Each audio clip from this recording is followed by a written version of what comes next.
یوم آزادی، پردیس، قید اور خاموشی۔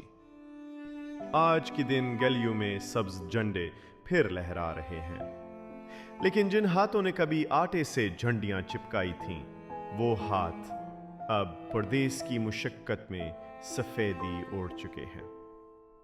وہ جو ملک کے لیے نعرے لگاتے تھے، سڑکوں پہ حوصلے کے قافلے بناتے تھے، وہ آج سلاخوں کے پیچھے خاموش بیٹھے ہیں، اور ان کی آوازوں کی گونج صرف دیواروں سے ٹکرا کے لوٹ آتی ہے۔ چوک میں بجتے قومی نغموں کے بیچ غربت کی گونگی صدا دب جاتی ہے۔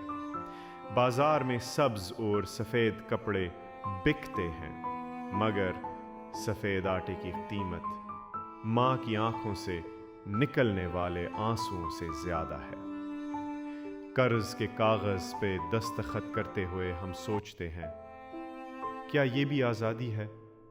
جب سوچنے پہ پابندی ہو، بولنے پہ خطرہ ہو، اور امید کی دیوار پہ ہر روز ایک نئی دراڑ پڑے۔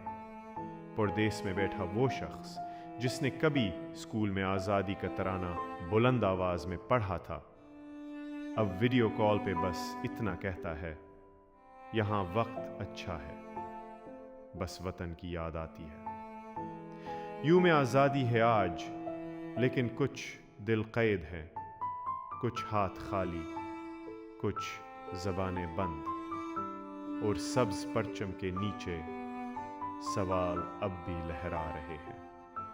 غلام عباس ساغر۔